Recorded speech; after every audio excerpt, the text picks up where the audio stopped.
Magigisa ako ng bawang, sibuyas at luya. Kasi yung ulam natin ngayon, mag-aros kaldo tayo. So dito ako nagluto para habang nagluluto ako ay dito pala na-start. Mag-harvest tayo ng ating kamatis.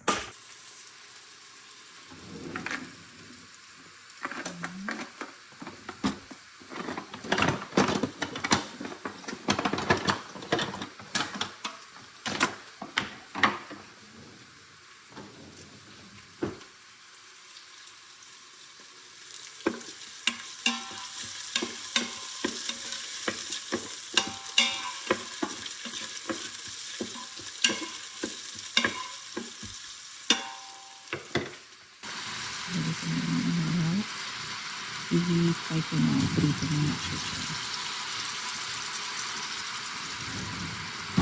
I-ready tayo ng lagyan natin ng kamatis. Lagyan natin yung harvest na kamatis.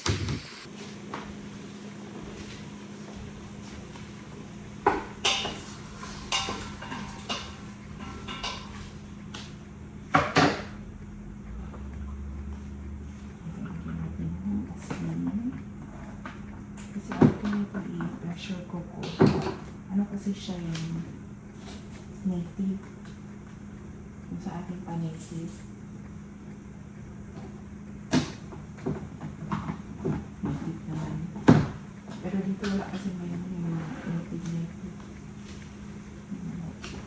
Then wala akong tools. Itong gamitin ko. Itong ginagamit ko. Caldo Nor. Baka naman. Caldo bouillon. Caldo con sabor dito. Equivalent sa 1/4 na kilos.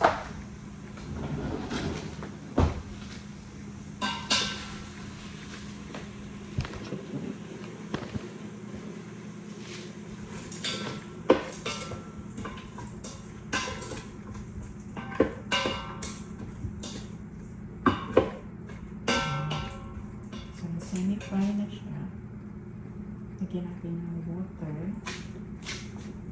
Ang water na kinagamit ko. Kasi naka-filter siya. Lagyan natin ng mga lang natabunan sila. Tapos i-off muna natin.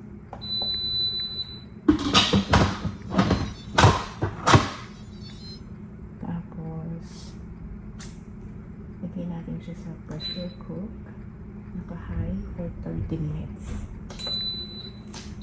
Okay, then harvest tayo ng kamatis. Kuha tayo ng scissors. I-harvest natin kasi super init. And then, hindi siya gaano orange. Hindi siya nag-orange. Kaya ang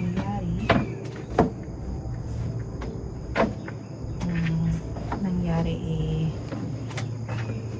yung magtilig muna kayo ako. Pag muna ako ng water, ha? Muna tayo. Para yun na din ang pangkabili natin sa mga insekto at mga ano po dyan sa tanim.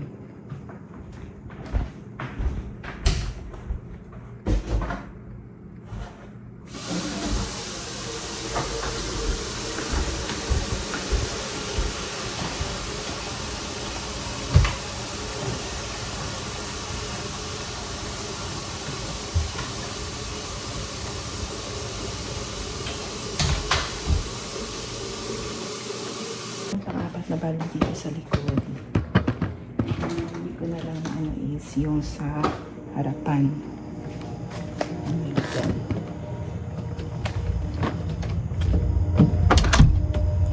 Kasi ito yan sa pinakamalayo. So dyan ako mag-garden.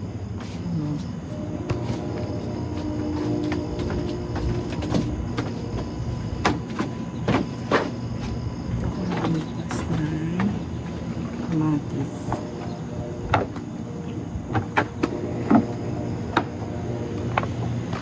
Yan. Diba? So, ang pili kasi natin yung parang orange na siya rin yan. Hindi ko alam kung ano na siya, pero iba na ang color niya. Yan. Pahinap ko lang siya doon sa counter.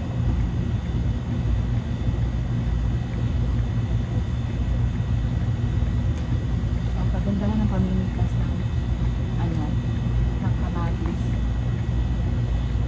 advance. Parang save mo yung kamatis sa mga insekto, and then yung mga maliliit, yung mga kamatis, eh, may chance sila na makakuha ng nutrients sa plant. Then meron akong sili dito. Meron dyan sili. Meron ang bunga. Siling haba na siya. Isang pinakamaraming kamatis dito.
So, ganyan lang yung kamatis na ano.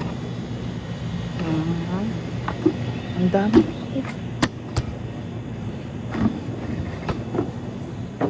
Ang dami. 2 kilo ito.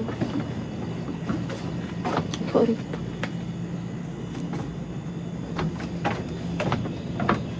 2 kilo ito.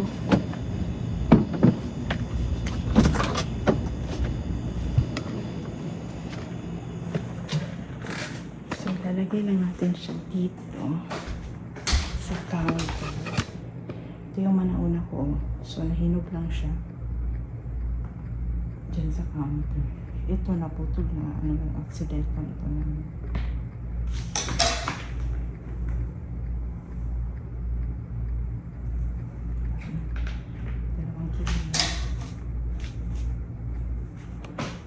Yung mga na kamatis. 2 kilo ito.